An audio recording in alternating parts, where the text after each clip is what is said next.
କଥା ହେଉଛି ଯେ ଧର୍ମ ନାଁରେ ଯେତେବେଳେ ଆମେ ବାଣ୍ଟି ହେଉଛନ୍ତି, ଆମେ ଧର୍ମ ନାଁରେ ଭାଗ ଭାଗ ହେଇଯାଉଛନ୍ତି।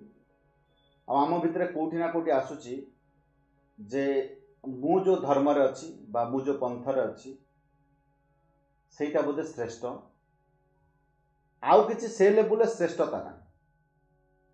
ମୋ ହିସାବରେ ମୋ ଜୀବନକୁ ସୁନ୍ଦର କରି ଚଳିବା ପାଇଁ, ସରସ କରି ଚଳିବା ପାଇଁ ସମାଜର ରୀତିନୀତି କେଉଁ ଟାଇପ୍ର ହେବା ଦରକାର, ମୋ ଦିନଚର୍ଯ୍ୟା କେମିତି ହେବା ଦରକାର, ବା ମୁଁ କେମିତି ନିଜକୁ ଚଳେଇବି, ସେଇ ଯେଉଁ ପନ୍ଥରେ ବା ସେଇ ଯେଉଁ ରାସ୍ତାରେ ମୁଁ ରହିଛି ବା ସେଇ ଯେଉଁ ନିୟମକୁ ମାନୁଛି ସେଇଟାକୁ ମୁଁ ଧର୍ମ କହିବି। ତଥାକଥିତ ଯେଉଁ ଧର୍ମ ଆମେ କହୁଛନ୍ତି, ଯଦି ମୁଁ ମୋ ହିସାବରେ ତର୍ଜମା କରିବି, କେଉଁଟା କାହାଠୁ ଅଲଗା ନୁହଁ, ସବୁଗୁଡ଼ିକ ସମାନ। ସେ ଆପଣ ହିନ୍ଦୁ କୁହନ୍ତୁ, ଖ୍ରୀଷ୍ଟିଆନ କୁହନ୍ତୁ, ମୁସଲମାନ କୁହନ୍ତୁ, ବା ଇସଲାମ କୁହନ୍ତୁ, ବା ବୌଦ୍ଧ ଧର୍ମ କୁହନ୍ତୁ, ବା ପୃଥିବୀରେ ଯେକୌଣସି ଧର୍ମ ଅଛି, ସବୁ ଧର୍ମ ଆଜ୍ଞା ଗୋଟିଏ ରାସ୍ତାକୁ ମାନିଛି, ଆଉ ସବୁ ଏକ ପ୍ରକାର, ଅଲଗାଠୁ ଭିନ୍ନ ନୁହନ୍ତି କେବେ। ଏବେ ଦେଖନ୍ତୁ ଗୋଟେ କଥା ମୁଁ କହୁଛି ଯେ ହିନ୍ଦୁମାନେ ମନ୍ଦିରକୁ ଯାଉଛନ୍ତି ପୂଜା କରିବା ପାଇଁ, ଖ୍ରୀଷ୍ଟିଆନ ମାନେ ଚର୍ଚ୍ଚକୁ ଯାଉଛନ୍ତି, ମୁସଲମାନ ମସଜିଦ୍ କି ଯାଉଛି, ନହେଲେ ବୁଦ୍ଧ ମାନେ ବିହାର ବା ସ୍ତୂପକୁ ଯାଉଛନ୍ତି। କେଉଁଠି ନା କେଉଁଠି ସମସ୍ତେ କେଉଁଠି ଯାଉଛନ୍ତି, କିଏ ମନ୍ଦିରକୁ ଯାଉଛି, କିଏ ମସଜିଦ୍ ଯାଉଛି, କିଏ ଚର୍ଚ୍ଚ ଯାଉଛି, କିଏ ବିହାରକୁ ଯାଉଛି, କିଏ ଗୁରୁଦ୍ୱାର ଯାଉଛି, ଆଗେ ଯାଉଛନ୍ତି ସମସ୍ତେ। ତେଣୁ କେଉଁ ଧର୍ମ ଏମିତି ଅଛି କିଏ ଯାଉନି କେଉଁ ଜାଗାକୁ, ଯାଉଛି ନା ଖାଲି ଅଲଗା ଅଲଗା। ଆଜ୍ଞା କିଏ ମନ୍ଦିର କହୁଛି, କିଏ ମସଜିଦ୍ କହୁଛି, କିଏ ଗୁରୁଦ୍ୱାର କହୁଛି, କିଏ ଚର୍ଚ୍ଚ କହୁଛି, ଆଜ୍ଞା ଯାଉଛନ୍ତି ସବୁ ଗୋଟେ ଜାଗାକୁ। ଆଜ୍ଞା ମନ୍ଦିରକୁ ଯାଇକି କରୁଛନ୍ତି କ'ଣ? ହିନ୍ଦୁମାନେ ପୂଜା କରୁଛନ୍ତି, ଖ୍ରୀଷ୍ଟିଆନ ମାନେ ପ୍ରାର୍ଥନା କରୁଛନ୍ତି, ପ୍ରେୟାର କରୁଛନ୍ତି, ମୁସଲମାନ ମାନେ ଦୁଆ କରୁଛନ୍ତି, ସଲାହ କରୁଛନ୍ତି, ବୁଦ୍ଧ ମାନେ ବିପାସନା କରୁଛନ୍ତି। ଆଜ୍ଞା କରୁଛନ୍ତି ଗୋଟିଏ କଥା, ନା ଖାଲି ଅଲଗା ଅଲଗା। କିଏ ପ୍ରାର୍ଥନା କରୁଛି, କିଏ ପୂଜା କରୁଛି, କିଏ ଦୁଆ କରୁଛି, କିଏ ବିପାସନା କରୁଛି। ଆଉ ମନ୍ଦିରରେ ଯାଇ କ'ଣ କରୁଛି? ହିନ୍ଦୁଟିଏ ଦୀପ ଜାଳୁଛି, ଖ୍ରୀଷ୍ଟିଆନଟେ ମହମବତୀ ଜାଳୁଛି। ଆଜ୍ଞା କେଉଁଠି ନା କେଉଁଠି ସେ ଅଗ୍ନିକୁ ତ ଆମେ ଧରିଛନ୍ତି ନା। କିଏ ଦୀପରେ ଅଗ୍ନି ରଖିଛି, କିଏ ମହମବତୀରେ ଅଗ୍ନି ରଖିଛି, ଆଉ କିଏ ଅଗରବତୀରେ ଅଗ୍ନି ରଖିଛି। ଆଜ୍ଞା ରଖିଛନ୍ତି ଆଜ୍ଞା ଅଗ୍ନି କେହି ଛାଡ଼ିନାହାନ୍ତି। ସେ ମନ୍ଦିର କୁହନ୍ତୁ ବା ଚର୍ଚ୍ଚ କୁହନ୍ତୁ ବା ଅଲଗା ସ୍ଥାନ କୁହନ୍ତୁ। ଆଜ୍ଞା ଯଦି ଆଉ ଗୋଟେ କଥା ଦେଖିବା, ହିନ୍ଦୁମାନେ ହାତ ଯୋଡ଼ିକି ଈଶ୍ୱରଙ୍କୁ ଡାକୁଛନ୍ତି। କିଏ ହାତ ଏମିତି କରିକି ଡାକୁଛି, କିଏ ଏମିତି କରି ଡାକୁଛି। ଆଜ୍ଞା ହାତକୁ ତ କିଏ କେଉଁଠି ଲଗେଇଛି, କିଏ ହାତ ଯୋଡ଼ୁଛି, କିଏ ହାତ ଖୋଲା ରଖିଛି, କିଏ ହାତକୁ କେଉଁଠି ହୃଦୟ କନ୍ଦାରେ ଲଗାଉଛି। ଯେ ସବୁର ବାଟ ହେଉଛି ଗୋଟିଏ, ଯେ ଇଏ ସବୁ ଈଶ୍ୱରଙ୍କୁ ସମର୍ପିତ। କିଏ ମୁଣ୍ଡରେ ପଗଡ଼ି ଭିଡ଼ୁଛି, ହିନ୍ଦୁମାନେ ମୁଣ୍ଡରେ ପଗଡ଼ି ଭିଡ଼ୁଛନ୍ତି, କିଏ ଟୋପି ଲଗାଉଛି, କିଏ ହାଟ ଲଗାଉଛି, ବା କିଏ ଗାମୁଛାଟେ ବାନ୍ଧି ଦେଉଛି। ମୁଣ୍ଡକୁ ତ ସମସ୍ତେ ଘୋଡ଼େଇକି ଯାଉଛନ୍ତି ମନ୍ଦିରକୁ। ତେଣୁ ସେ ପରମ୍ପରା ସବୁଠି ଅଛି। ସେ ହିନ୍ଦୁ କୁହ, ଖ୍ରୀଷ୍ଟିଆନ କୁହ, ଇସଲାମ କୁହ, ବୁଦ୍ଧ କୁହ, ଅଛି। କେଉଁଠି ମନ୍ଦିରରେ ରାମ କୃଷ୍ଣ ଅଛନ୍ତି, ହିନ୍ଦୁ ମନ୍ଦିରରେ ରାମ କୃଷ୍ଣ କାଳୀ ମୂର୍ତ୍ତି ଅଛନ୍ତି। ଏମିତି କୁହନ୍ତୁନି ଯେ ଚର୍ଚ୍ଚରେ କିଛି ମୂର୍ତ୍ତି ନାହିଁ ବୋଲି। ଆଜ୍ଞା ମୂର୍ତ୍ତି ଅଛି। ବୁଦ୍ଧ ବିହାରରେ କିଛି ମୂର୍ତ୍ତି ନାହିଁ ବୋଲି ଆପଣ କହିପାରିବେନି। ଆଜ୍ଞା ବୁଦ୍ଧଙ୍କ ମୂର୍ତ୍ତି ଅଛି। ଆଜ୍ଞା ମୂର୍ତ୍ତି ଅଛି। ଏବେ ଦରଗାକୁ ଯଦି ଯିବେ, ଦରଗାରେ ଆଜ୍ଞା କାହାର ନା କାହାର ଅସ୍ଥି ବିଶେଷ ଅଛି। ଆଜ୍ଞା ଅଛି। ଆଜ୍ଞା ଦରଗାରେ ଯାଇକି ଲୋକ କ'ଣ କରୁଛି? ଚାଦର ଚଢ଼ଉଛି। କେଉଁଠି ଚାଦର ଚଢ଼ଉଛି? ଶୂନ୍ୟରେ ତ ଚଢ଼ଉନି ନା, ତାପରେ ଚାଦର ଚଢ଼ଉଛି। ତେଣୁ କେଉଁଠି ନା କେଉଁଠି ଆମେ ସେତିକି, ମୋତେ ଲାଗିଲା ଯେ ଆମେ ସବୁ ଧର୍ମରେ କୌଣସି ନା ଗୋଟେ ପ୍ରତୀକର ଆମ ଆସ୍ଥା ଅଛି ଆମ ସମସ୍ତଙ୍କର। ଆଉ ସବୁ ଧର୍ମ ଏମିତି ନୁହେଁ ଯେ ହିନ୍ଦୁ ଧର୍ମ ମୂର୍ତ୍ତି ପୂଜା କରେ ଆଉ ନିରାକାରକୁ ମାନେ ନା। ହିନ୍ଦୁ ଧର୍ମରେ ମଧ୍ୟ ଈଶ୍ୱର ହେଉଛନ୍ତି ଶୂନ୍ୟ, ନିରାକାର କୁହାଯାଏ। ତେଣୁ ଗଡ଼କୁ ମଧ୍ୟ ଶୂନ୍ୟ କୁହାଯାଇଛି, ଆଲ୍ଲାଙ୍କୁ ମଧ୍ୟ ଶୂନ୍ୟ କୁହାଯାଇଛି। ତେଣୁ କେଉଁଠି ନା କେଉଁଠି ସବୁ ଧର୍ମ ଆଜ୍ଞା ସମାନ। ମୁଁ ଓମ୍କୁ ପ୍ରତୀକ ମାନୁଛି, ହିନ୍ଦୁମାନେ ଓମ୍କୁ ପ୍ରତୀକ ମାନନ୍ତି। କିଏ କ୍ରସ୍କୁ ପ୍ରତୀକ ମାନେ, କିଏ ଅର୍ଦ୍ଧଚନ୍ଦ୍ରକୁ ପ୍ରତୀକ ମାନେ, କିଏ ଧର୍ମ ହୁଇଲ୍କୁ ପ୍ରତୀକ ମାନେ। ଆଜ୍ଞା କିଏ ନା କେହି ପ୍ରତୀକ ବୋଲେ କାହାକୁ ନେଇଛି। ହିନ୍ଦୁମାନେ ଓମ୍କୁ ନେଇଛନ୍ତି, ଖ୍ରୀଷ୍ଟିଆନ ମାନେ କ୍ରସ୍କୁ ନେଇଛନ୍ତି, आउ मुसलमान मान अर्धचंद्र को नहीं, बुद्ध माने धर्मचक्र को नहीं। प्रतीक कौट ना कौटे अच्छे, प्रतीक को छाड़ी कौन धर्म तिष्ठि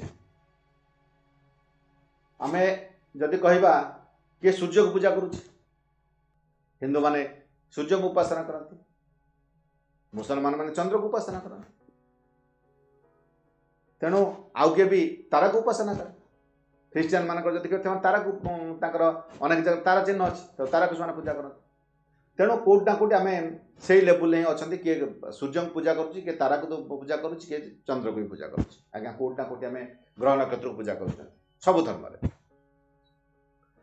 जब धर्म गुरु बा आम जाजक देखा हिंदू धर्म आम सन्यासी कहूँ, मंदिर जे पूजा करता पूजारी कहूँ, पंडित कहूँ, तापुर जे उठा सन्यासी कहूँ। आज्ञा केवल यहाँ हिंदू नुह, धर्म नुह। कौटी क्या आम पोप कहूँ बा फादर कहूँ, ख्रीस्टान मैंने कहते किए सुफी कहूँ, किए मौलवी कहूँ, आउ किए मंक कहूँ। आज्ञा कौटी ना कौटी से मंदिर सहित से धर्म सहित एमाने जड़ित, से सन्यासी हूँ, पोप हूँ, सुफी हूँ बा मंक हूँ। आज्ञा तीर्थ यात्रा समस्ते कर सब धर्म अच्छे। हिंदू माने चारिधाम यात्रा करती, बद्रीनाथ, द्वारिका, पुरी, रामेश्वरम आम हिंदू तो माने जाती यात्रा करती। तेणु धर्म ये अच्छे, किए जेरुसलेम जाए, किए बाथेलम जाए, ख्रीस्टान मान तो जाऊँ, किए मक्का मदीना जाए हज करने, आउ किए लुम्बिनी जाए, बोधगया जाए। देखो सब धर्म कौट ना कौटी आम एमती जगह बाचे जोटी सी आमर आस्था सहित जड़ित, से बद्रीनाथ कहतु, जेरुसलेम कहतु, मक्का मदीना कहतु कि बोधगया कहतु। तेणु कहीं ना कहीं सब धर्म कौट ना कौटी यात्रा करुच्चे, धर्म यात्रा करुच्चे। आज्ञा किए दान करुच्चे, हिंदू माने दान करुँच, आम दान कहूँ। ख्रीस्टान माने चैरिटी कहते, आज्ञा से दान ही करुँच। शब्दर अर्थ को जब भाव को जातु, अर्थ को जातुनि।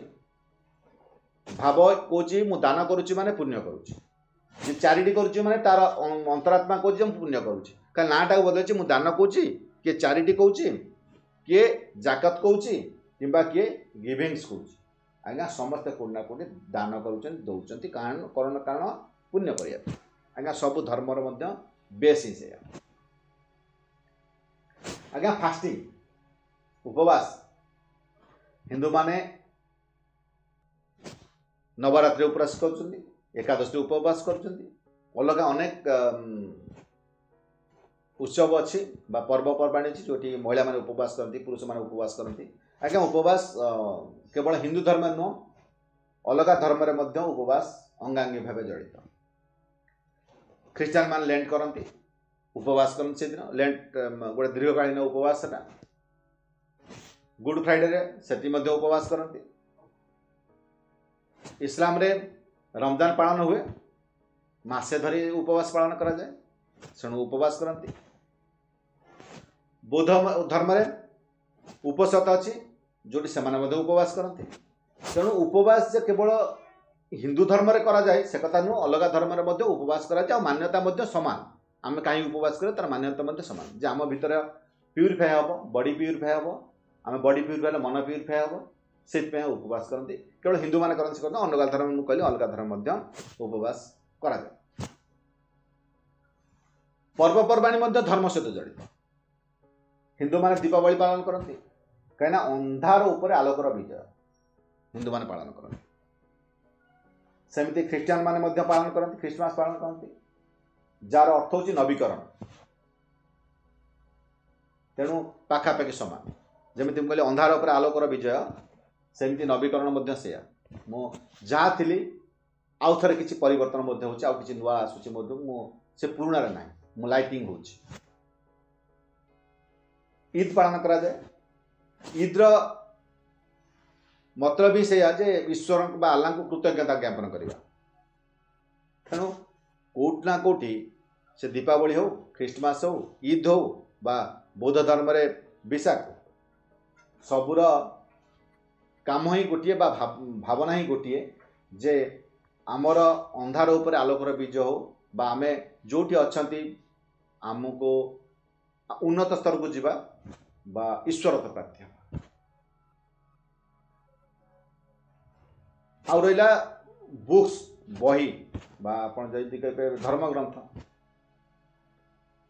भगवत गीता हिंदू मान भारी मानती भगवत गीता ताकू छाड़ी वेद उपनिषद हिंदू मान ग्रंथ अच्छी पवित्र ग्रंथ रामायण महाभारत को पवित्र ग्रंथ गणा जाए केवल जे भगवत गीता भाया ग्रंथ हिंदू धर्म अच्छी वेद उपनिषद भाया ग्रंथ हिंदू धर्म से कथा नुह बाइबल अच्छी ख्रीस्टान मानकर आज्ञा ग्रंथ से कौन लिखा जाए ना जीवन को आम केमी चलवा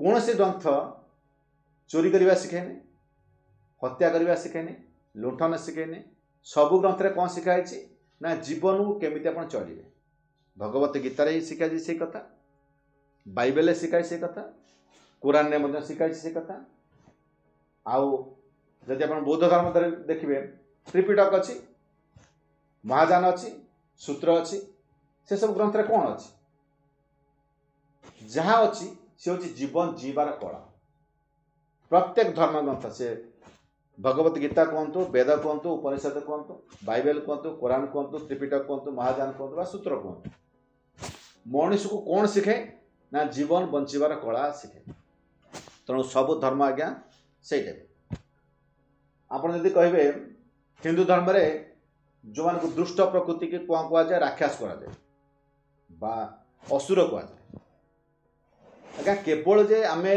असुर सभ्यता को मानतु हिंदू माने मानती से कथा नुह ख्रीस्टान माने डेमन बोली गोटे वर्ड यूज करती ता अर्थ ही जदि आप देखिए तार रूप बा जो वर्णना करा जायछि बा तार प्रकृति सबु से राक्षस प्रकृति समान बा जदि आपण शैतान को देखिए जो माने मुसलमान इस्लाम रे शैतान शब्द यूज करा जाए तार प्रकृति राक्षस प्रकृति समान बा बौद्ध धर्म रे जो मारार यूज करा जायछि शब्दर तार अर्थ ही से शैतान सहित समान से राक्षस सहित समान बा असुर प्रकृति सहित समान से प्रकृति खराब प्रकृति सबु धर्म रे एई टाइप चरित्र को वर्णना करा जायछि आ से चरित्र कौन करा जायछि ना राक्षस प्रकृति सहित वर्णना करा जायछि तेणु प्रत्येक धर्म कौन शिखे ना जीवन बंचार कला शिखे मुझे कहली ना सबू धर्म गोटे बाट हो जाए किए दीप जालुची किए मोमबत्ती लगाऊँ किए पगड़ी भिड़ुची किए टोपी लगाऊँ किए ओम कहूँ किए क्रॉस रखी आज्ञा रखी प्रतीक समस्त पाखे अच्छे बही समस्त पाखे अच्छे किए मंदिर जाऊँ किए मस्जिद जाऊँ किए चर्च जाऊँ किए स्तूप जाऊँ बिहार जाऊँ आज्ञा कौटी ना कौटी आम समस्ते गोटे बाटर ही अच्छा तेणु कई कौटी जगह भूले ना आदि कहवा प्रत्येक धर्म ऑब्जेक्टिव कौन बा लक्ष्य उद्देश्य कौन जमी हिंदू धर्म मोक्ष प्राप्ति हवा माने जीवन मृत्युर चक्र को बाहर को पलैबा ही मोक्ष केवल मोक्ष जे हिंदू धर्म अच्छी अलग धर्म अच्छी सेमती मध्यम आज्ञा